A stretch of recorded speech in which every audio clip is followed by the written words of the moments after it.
Good evening all and welcome. Tonight's video has been graciously sponsored by Skillshare. This incredible platform offers a wealth of online classes taught by experts on almost anything.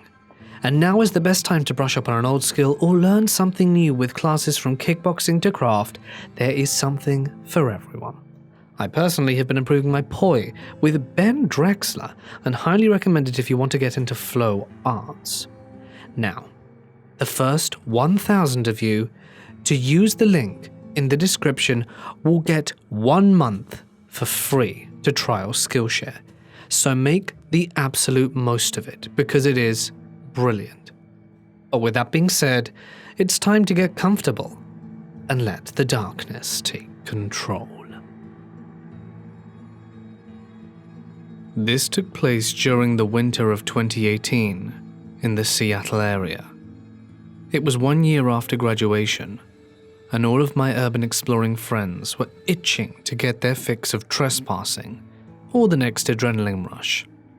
Back in high school, we would climb fire escapes, cranes, you name it.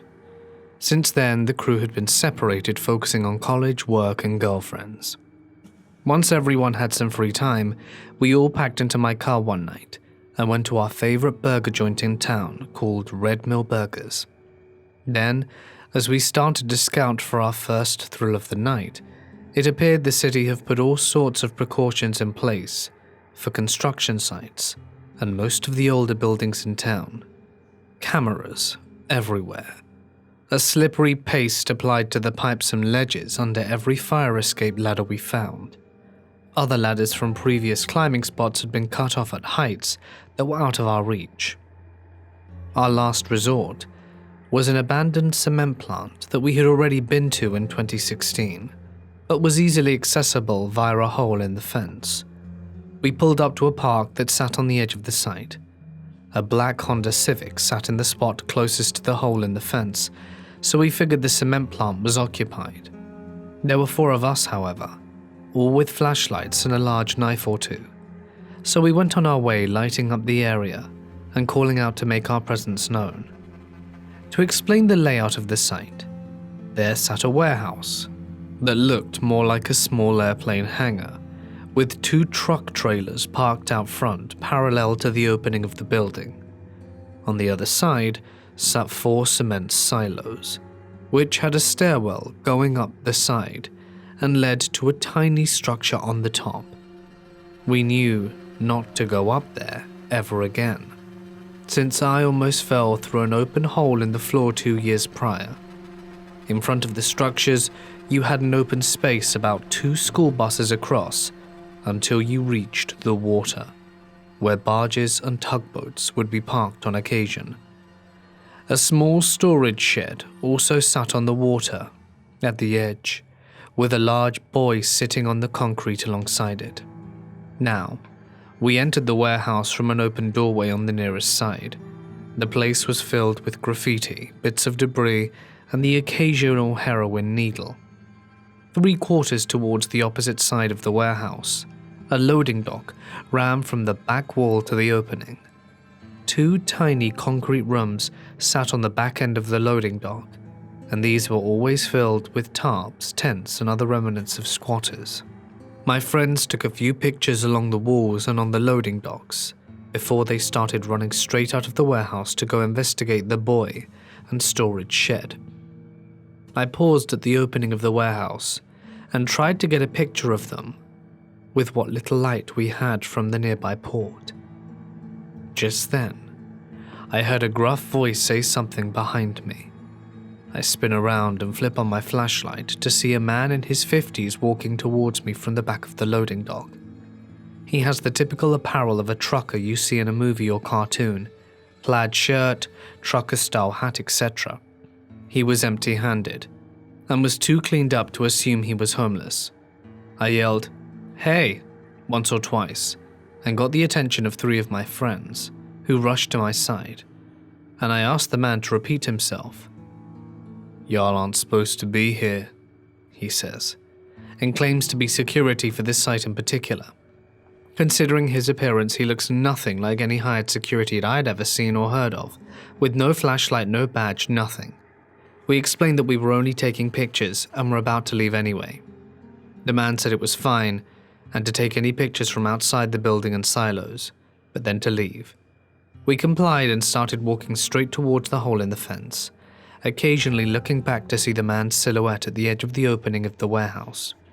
My friends nor I said another word until my car was out of sight of the cement plant. My friend riding shotgun spoke up, saying that he only ran out of the warehouse and towards the boy because he'd been experiencing the worst sense of dread he's felt in his life, and that the source was coming towards the back of the dock. Didn't even think of saying a word to the rest of us at the time. The others were only trying to race each other to the top of the buoy. They saw the man illuminated by my flashlight after I shouted to them, and ran back, only because they knew he was outnumbered. We were extra spooked because there weren't any other entrances in the corner the man came from, and we had been in that warehouse for a good 15 minutes. Although we stayed away from one quarter of the warehouse in case anyone was living there, that encounter wasn't scary in particular. It's what I learned about a month after that horrified me.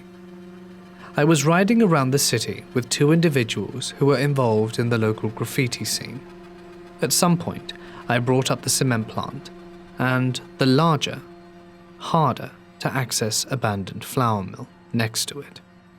I was told that the real security for the area had worked with the Port of Seattle police to investigate a body found.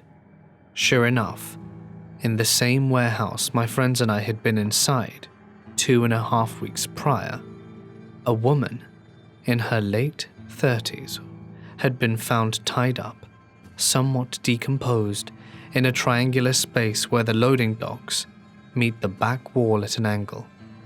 I told my friends from high school, and we are certain that the man we saw that night in 2018 was involved. Human trafficking related, if I had to guess. I'd be happy to provide any news link if one existed. In Seattle, drug overdose deaths and bodies found on private properties aren't exactly uncommon. Local news only reports on shootings or robberies, crimes that involve the public. Word of this event only got out because a photographer had gone to that location in the daytime to document the graffiti and saw the police presence. He got close and was filled in by a security guard on what was going on, since police wouldn't say a word. I drive by this location on a weekly basis for another reason now. Any holes in the surrounding fence were patched up. The warehouse roof and portions of the walls are torn up, giving the upper half a skeletal look. I haven't gone back since 2018, despite the beautiful views of Western Washington and that Seattle skyline from a distance. Get up close, and you see things that give mothers the shakes. Local government is steering the city in a bad direction, and you see it in the streets. Not as much of an emerald city as it used to be.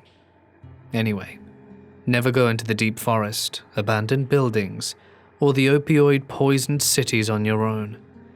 Please be safe out there. A fairly large building on my college campus had been shut down due to the sprinkler system malfunctioning and putting the damp on everything, but you could still get inside with a little perseverance. I go here one quiet winter night and find my way inside, and it's quite eerie from first impressions. The halls and classrooms are empty, barren. The motion-activated lights come on as I make my way through the husk of a building. Mostly I was just checking out the different rooms, looking for interesting leftover equipment or spare keys of which I collect, and it had been pretty obvious there was no one else in the building. However, near the end of the hallway on the 3rd floor, I see a door that's closed and a faint light. My body's telling me no, but my mind is telling me maybe. I inch my way towards the door. One of those with a small rectangular window in the center, and peer through. I saw a man, perhaps a fellow college student, bent over a crude painting on the floor and butt-ass naked. Now, when this unholy image met my eyes, I recoiled back away from the window. My feet must have scuffed the carpet and made a slight noise because my pale, smooth friend quickly turned his frightened eyes meeting mine. As he lunged towards the light switch, plunging the room into darkness, my feet ran towards the stairs before my mind was done screaming. I haven't returned to the building. Sometimes I see his bare cheeks in my dreams. Back in 2007, when I was a teenager, there stood an old abandoned house on the edge of a park on the Wirral. My friends and I had passed this house many times and not really given it much thought, until the day we decided to have a closer look. The house was pretty big, and it had 3 floors. All of the windows were missing, and it looked like it had been on fire at least twice. It had a stone wall surrounding the property, which we had no difficulty in climbing. Navigating through the overgrown garden on the other side of the wall, we eventually reached the front door of the house. There was a small gap in the boards that were covered, so that we could crawl inside. Once in, we had to use the light on our phones to see, but we found the downstairs to be completely empty, with no furniture.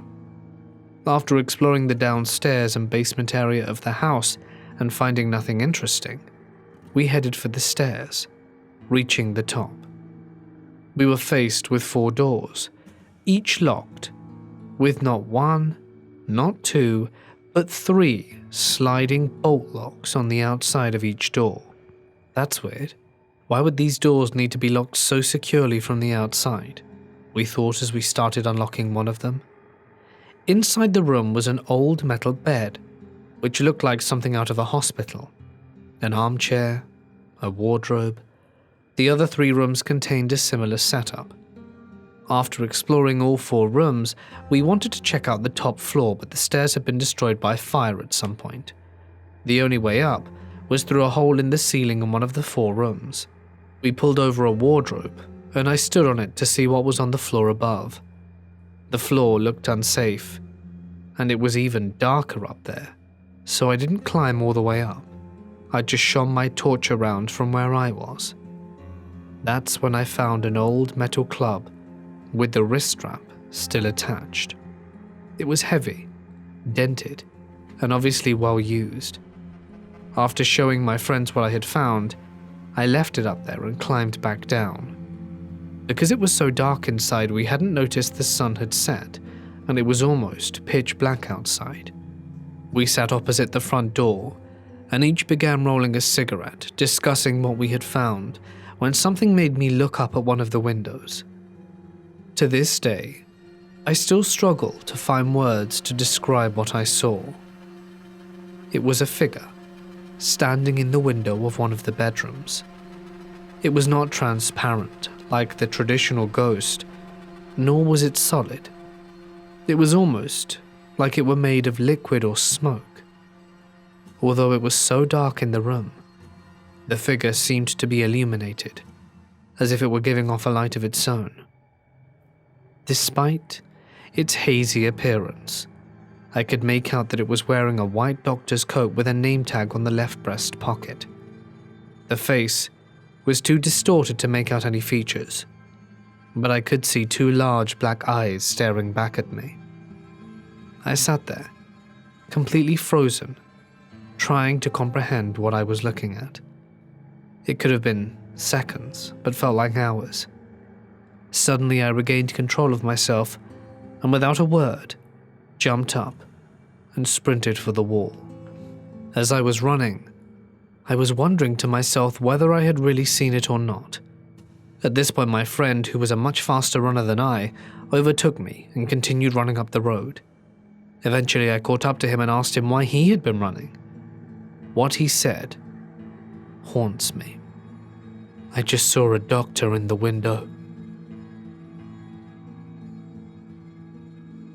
My friend and I live in a rural farming community in northwestern Tennessee. We're both girls and have been interested in exploring abandoned places, and the area we lived in was full of them: old houses, churches, schools, factories, and the like. One such factory was an old pajama factory in a very small town that I had kind of grown up in. I was too chicken to explore it by myself when I was younger, as the friends I had at the time weren't interested.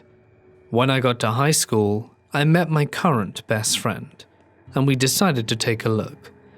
The place is extremely run down, with the roof caving in, overgrown and just kind of gross in the office parts of the building where the carpet has essentially turned into moldy gelatinous mush.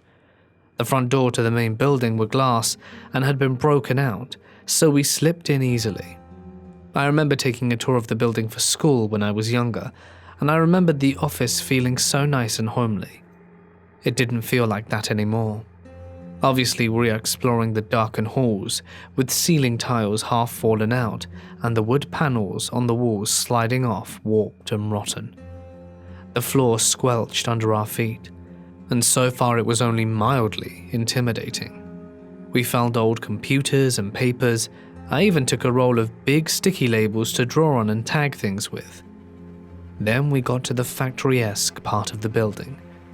It was dark, and just felt off in general, like someone was watching us. We both decided to keep going, decided to try and go through the factory to the large open bay doors on the other side of the building. My friend and I creeped further into the room when we hear glass shatter. It echoes through the large open space we're in, and a quick look with our flashlights tells us that it wasn't. Where we were standing was just a large, empty concrete floor. Nothing around us but a few scattered papers. I should have bolted right then, but we were stubborn and kept going after steeling ourselves. Mama didn't raise no cowards. Still, there's that sense of uneasiness, and with the glass shattering, I'm on high alert. We come upon a hallway that was odd. The walls looked like they were covered with insulation and white plastic, most of it rotted and tearing away. Some of it was already on the floor. As we step into the hallway, everything within me just screams to run. I look at my friend and she's white as a sheet. I looked forward to find out why. There's a big black figure standing at the room at the end of the hallway, standing there menacingly. I'm thinking it's time to go, and my friend and I take off as fast as our legs can carry us through the factory. I hear someone screaming, and it sounds like they're saying something, but over the sound of my own breath and the echo of our panicked footsteps, I can't make it out. We find the bay doors, run through them, and literally launch ourselves off the concrete docking into the woods. We only stop for a second, and I can make out the words, "Come to Daddy, I'll kill you." We booked it, and haven't been back since. Recently they demolished the place, and now it's just an empty concrete lot. Not the creepiest experience, but that's one that's definitely stuck in my mind. We were about 17 at the time. It could have just been some wacko messing with us, but I hate to think what would have happened if we hadn't have gotten out of there when we did. 8 years ago, my freshman year of college, me and a few friends went to check out the haunted bridge in town. It was in the woods over a creek right behind a shopping center. The story goes that multiple people had died over the bridge on the years, and that the ghost of a man who died arguing with his wife haunted the bridge. The usual stuff. We get to the bridge, and it's about 20 feet above the ground, having to walk up a steep hill to reach it, and had steep drops on the sides. We go across the bridge and walk around 100 yards down the road past it, and nothing happened. So we turn around, light-hearted since it seems a hoax. As we turn and start making our way back, we all start hearing very heavy and loud footsteps in the woods right next to us. The creepy part was that they stopped when we stopped walking, and started back up when we did. My friend yells out, "Hey," loudly, thinking it would scare off any animal following us, but nothing happened. We made it back to the edge of the bridge, and could hear it from the woods just below us on this hill. I was carrying a small .38 special in case of hobos, and called out, "I have a gun, leave us alone or I'll shoot." At that moment, all of the trees blew as if a strong gust of wind came, but it wasn't windy that night, and a voice louder than I've ever heard screamed at us. We all promptly sprinted to our cars, sped away to the Waffle House, and figured we had just had an encounter with a ghostie. My old college campus had an odd building that was shaped like an authentic Scottish castle, down to towers, parapets and walls. Mind you, only the outside was designed to look like a castle, with every room inside just being squeezed in wherever it could fit. So it was already famous for no two rooms being identical, as well as other architectural oddities such as staircases that led to nowhere and needing to go up and down a floor to reach a room right next to you. So it was already something a bit weird and creepy. It was used mainly as a dorm, but a lot of it, especially the outer walls and towers, were closed off to the public, so I think those areas should count. And yes, there was a good amount of really weird stuff here. The first time I explored there, I had found a small door that was mostly rusted shut on the bottom of one of the rear towers. It was unused, but I could still open it enough to get through, so I came back that night to explore. It led to a small circular room on the inside of the tower with a bunch of detritus on the floor like pallets, some old chairs and a big metal plate. However, above me, there was an open square hole which clearly led to another room inside. What would be the top of the tower, where a ladder probably had been at one point. I forget how I got up there, probably piled up the aforementioned detritus, but once I got up there I couldn't believe what I saw. The whole room was filled with hundreds of broken mirror shards, chained together by string and hanging from the ceiling, as well as all over the floor and the windowsill. Also, scattered on the floor was what, at first, looked like dozens of big coins, but on closer inspection, turned out to be the metal rims of those cheap little tea candles, stomped flatly by people walking on them. Finally, in the center of the room there was a tiny little table, on top of which was a metal bowl filled with more mirror shards surrounded by more empty candles. I have no idea what the hell that room had been used for, but I swear to God it looked like some ritual was going on in there. I took some pictures with my phone so my friends would believe me, but it was the middle of the night. All I had was a dim flashlight, and phone cameras were terrible back then, so nothing really came of it that well. That was probably the single weirdest thing I experienced while exploring there. But the most heart-stopping thing came easily after I came back later and discovered what was under that big metal plate. Apparently there was a whole system of tunnels ranging from about 2.5 to 4 meters high that followed the castle walls all the way round, giving access to many of the other towers, to which I had just found the only entrance. Of course, I had to see what was down there. It was all dirt floor with lots of metal wires and bars sticking out in random places. Tetanus ho!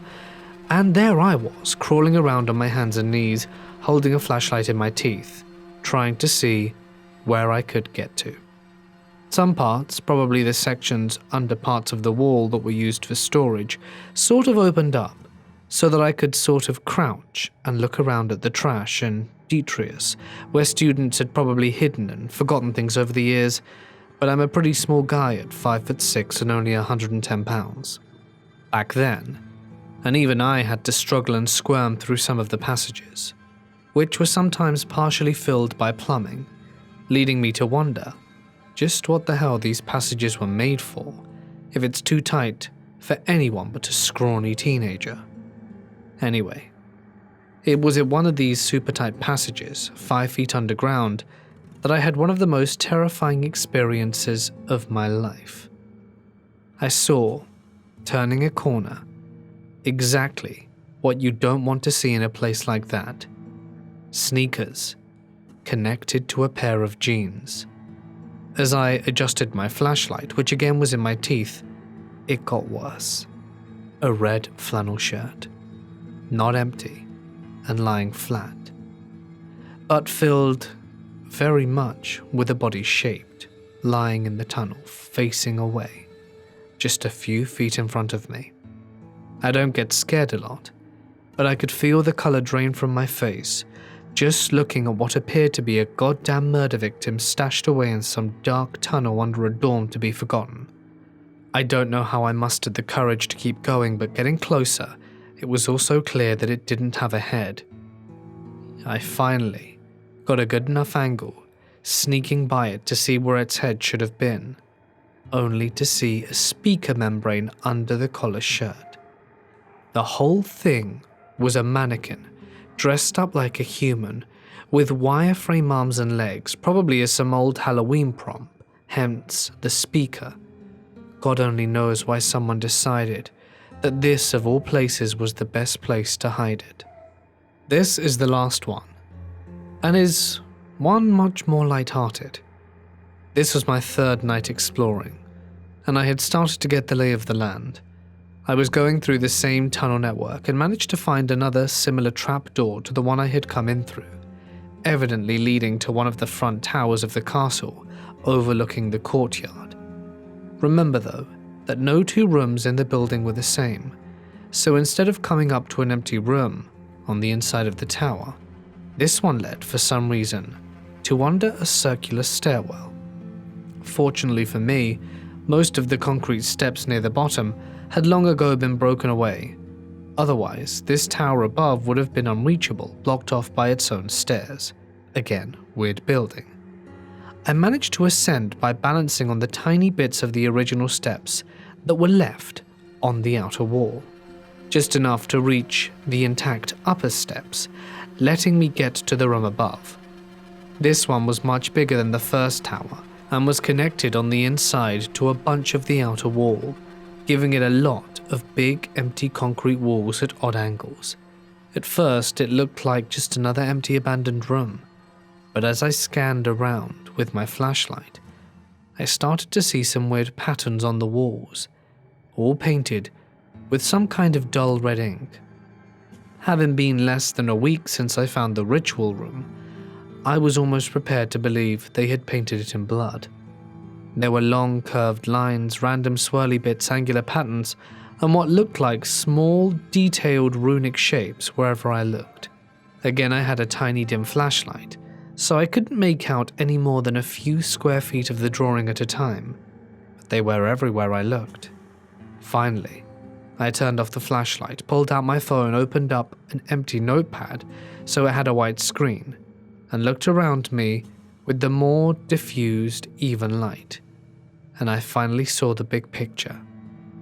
The walls around me were covered in massive murals of naked men and women engaging in various illicit activities, each figure probably at least 12 meters high.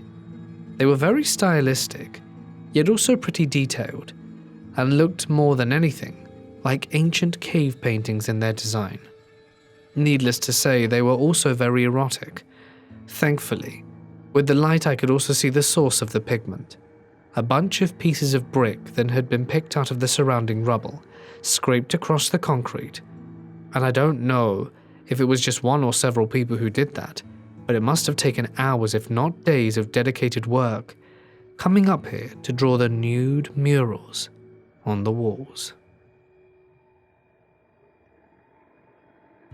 When I was about 13, I lived in Hawaii on a military base, along the side of a volcanic crater. AMR for those who know the area. The townhomes we lived in were up along the slope of the mountain, but the last 500 feet or so was empty hill space, leading to a cliff overlooking the crater, which had businesses and such in it, as it was long dormant. Well anyway, my friends and I, being the young teenagers we were, loved hiking to this side of the crater and walking along the edge. It was mostly flat leading up to the edge, and there was a fence along most of it. So this isn't as unsafe as it sounds. We found an abandoned bunker, most likely from World War II, about a mile along the side of the hill, and decided to go exploring. We got inside and it was mostly empty. There was a mount for what I would assume would have been a machine gun at some point, and then there was a locked metal door. It was probably rusty and sounded kind of hollow, like there were a few spots you could probably see through, except for the fact that it was pitch black inside. We go to this bunker and kind of hang out and play all the time until the last time we went. We got there at around 5 p.m. and we were sitting around talking about random things, probably Animal Crossing or Phantasy Star Online at the time, when all of a sudden, we started hearing this faint banging noise coming from behind the door. We froze and got super silent, and the banging was rhythmically speeding up. At first, it would be a slight bang every 15 seconds or so, but after about 20 faint bangs, they would be every 10 seconds. It got to the point where they were about 5 seconds apart, and then stopped altogether. We looked at the door and noticed some of the rust powder fall off the door.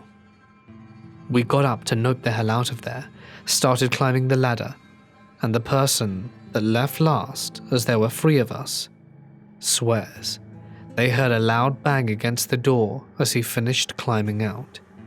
We ran down the hill, and some of the military police spotted us and told us we weren't allowed to be up there, and about 2 weeks later, they had built a fence and sectioned off the entire area. We still have no clue what was down there, if anything. A few friends and myself were hanging out at a house bored one night and started telling stories about things we've seen or felt to scare each other. My girlfriend at the time had lived in the area a little longer than most of us and started telling us about an abandoned mental hospital that was only about a half hour from my house. She told us that somewhere on its grounds were entrances to underground tunnels and rooms that kept some of the buildings and some of the sidewalks warm. We decided to go out there and look around for ourselves, and after roaming the halls and rooms for a while, we came across the steps. Once we got into the basement, we found one of the tunnels, so I walked over to shine my flashlight down the hall to see where it went. The hall was long enough to where I couldn't see the end of it, just until it went black. I couldn't see any doorway or even a tunnel that crossed paths with this one. But as I'm looking down the tunnel, I see this figure kind of slide halfway out of a doorframe that I hadn't seen before. It's sitting with its knees up to its chin, with both arms resting on its knees overlapping each other. It's skinny like leather over bones and very pale. Its eyes were like softball size, and they were glowing, this weirdish bluish yellow-white color. At this point, I'm sort of crouched down staring back at this thing. I can even think straight to get myself to move away from the hall. And then, it spoke to me. Not outright, but in my head. I'll never forget what it said. Come on down here and see what we have. Come over here. Come on. I stood up. I didn't want to, but I took a step. Every muscle in my body wanted to turn around and leave, but I couldn't. As soon as I took that first step, I felt something grab my arm, and I heard a different voice say into my head, "Run." I turned and ran. I left my friends down there, but I ran all the way back through the hospital to my friend's car. They caught up, and we raced out of that place. We did stop once when we got back to town at a White Castle. We found handprints on his back bumper and his rear window. Needless to say, I've never gone back to that place. I don't even like talking about it. A friend of mine wanted me to share this with you fine people, to see what you guys thought about it, and to ask for anyone with knowledge to share what this could have been. And feel free to message me to let me know what the hell that was. P.S. This actually happened, and it isn't just a story. I'm a girl living in Ohio, and I'm quite sensitive to energy. I've been through a lot of trauma in my life, and it seems as if that has had a big part of the energy that seems to be drawn towards me. The following happened in the summer of 2020. Me and 4 friends were super bored and wanted to figure out something to do. I lived about a 30-minute walk away from an abandoned building, so I suggested that we go hang out there. It was about 10:30 when we left, and it was almost pitch black outside. Here's a little backstory. It's called Palmerdale, which opened in 1920 and was an orphanage, school, church, and detention center. There are multiple buildings all serving different purposes. It seems like everything was just left there, and everyone up and left. The building was shut down after a 10th girl was killed there, and there were many cases of sexual and physical abuse, as you can find a ton of forms about Palmerdale. There are a few cases of kids who chose to take their own lives. The whole place has an extremely dark past. Back to the story though. Me and my friends got to the building at around 11:20. It was super dark, very quiet, and we went to the first building, which doubled as a school and church and had some rooms that kids slept in. On the first floor everything seemed fine, and we were just doing what teenagers do and taking pictures and sparking up a blunt. We got to the second floor and everything started to feel really different. There's a room on the second floor that had 2 huge attics right across from each other. They don't have doors, and they look like they're huge archways that lead into this really huge unstable wooden room. I followed my boyfriend into one of them, and the others went into the one across from us.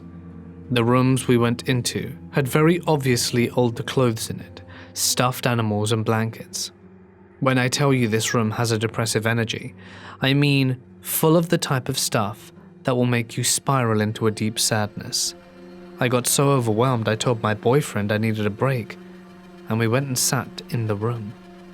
Now the way the roof is, the room with the 2 attics has a super large smashed window that you could crawl out of and sit on the room, so I could still see inside the room we were previously in.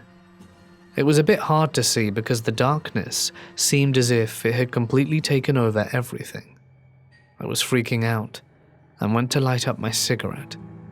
I looked over into the window and got that horrible, depressing feeling.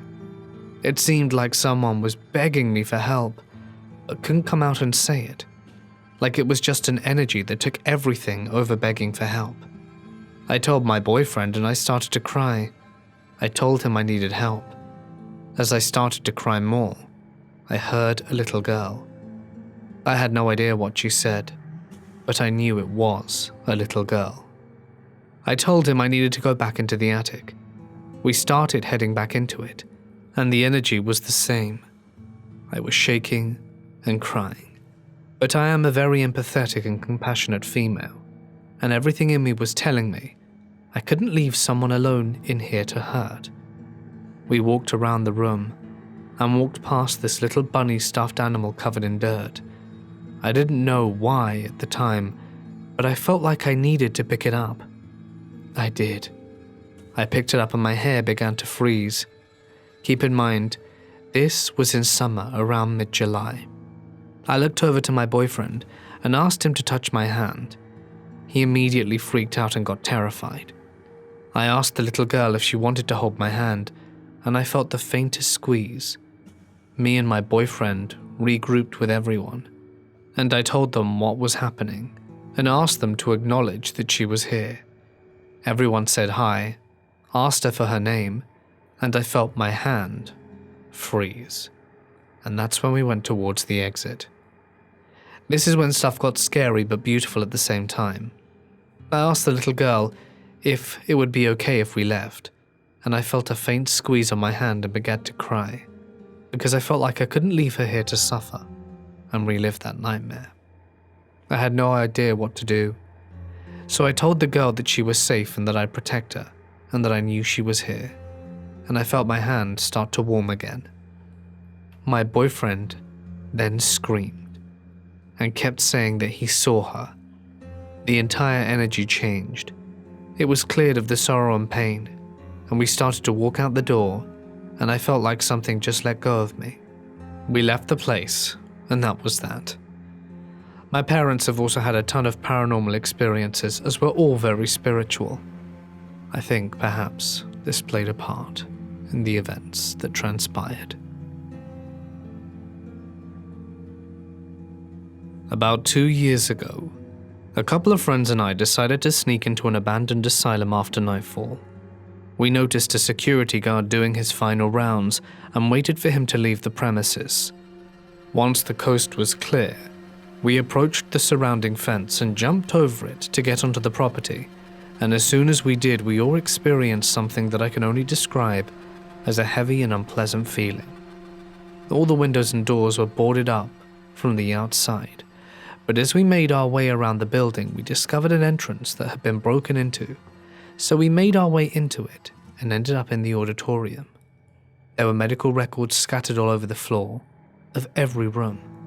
A friend picked one up that caught his attention, and it was a file from 1889. I don't recall the name of the patient, but he was said to have a mental disability similar to what we now refer to as Down syndrome. It also had a list of treatments that had been performed on him over the years, ranging from shock treatment, induced vomiting, and being forced to consume mercury pills. As we continued to explore the halls, we felt as if we were being watched, and it got to the point where we weren't comfortable being inside the building anymore. As we made our way back outside, I heard a faint whisper, and what felt like a hand brushed down the back of my head. I quickly looked back, but there was nothing there. We ran the hell out of there as fast as we could. We jumped the fence and made our way back to the car, thought nothing of it, and were just relieved to get out of there. The following night is where things really took a turn for the worse. I went to bed around 9 p.m. and woke up at around half midnight to the feeling of someone tugging my leg, as I have a tendency of sleeping with the TV on, so that when my dad gets home at around midnight, he does a routine check to make sure my TV's off. I wake up thinking I'm about to get lectured about leaving the TV on again, but as I look towards my doorway, I see the door is open and the hallway light is on, but there's no sign of my dad. I then began to feel a pressure on my leg again, so I quickly turned my attention to the foot of my bed, and that is when I saw it. A solid, black, faceless silhouette crouched over me that had a firm grip on my leg. I immediately froze and was unable to move, and everything went silent. All I could hear was what I can only describe as static, as it started making its way up my face. I immediately started to pray, and within seconds its grip on me became weaker, and I was able to bang my fist on the wall to try and get some attention, and within seconds it was gone. I jumped up and ran out of my room, and as I turned the corner, bumped right into my dad, who was coming down the hallway heading to my room. He said he heard me hit the wall and was coming to see what was going on. I explained to him everything to the best of my ability, and of course he ruled it off as a bad case of sleep paralysis, but I know that it wasn't. I've had sleep paralysis many times before, and this experience was nothing like it. I was fully awake when the attack took place. I feel that whatever it was that I came across in that asylum the previous night had followed me home and was making me aware of its presence. Hey guys, it's Mort here, and thank you so much for listening. Want to give a few quick announcements. I can't actually give announcements on promoted videos, obviously, but I'd like to thank everyone who's been sending in their artwork lately. I love seeing your guys' creativity. You guys' creativity? It really is lovely to see. So thank you, everyone. In videos that aren't sponsored, and I've pretty much wrapped up all sponsors for now, I'll be showing artwork, so unless a sponsor suddenly pops up, because I've got none pending, every video from here on out should probably have you guys' awesome work. So feel free to keep sending in your creations, and I will be featuring them on here and on Instagram. Thank you, everyone. I'd like to extend a huge thanks also to my lovely members on Patreon and my YouTube members too, and anyone who supports me on Ko-fi. I've been working on a few little rewards for Ko-fi as well, so those should be up eventually. And also got an exciting thing which I'm going to be revealing in a few days. I'm sure you guys really like it. You hear that? That's the neighbor's dog. He or she, I'm not entirely sure, has interrupted this video. If you heard him a few times, I really did try to edit it out, but sometimes it's just inevitable. I'd like to say that I really did like tonight's set of stories. I thought they were really good, kept me on my toes, and yeah, if anyone has been herbal exploring and wants to let me know, you can always email me or write it on our Reddit page. But for now, I'm going to bid you all farewell. Stay awesome, and I'll see you in the next one tomorrow.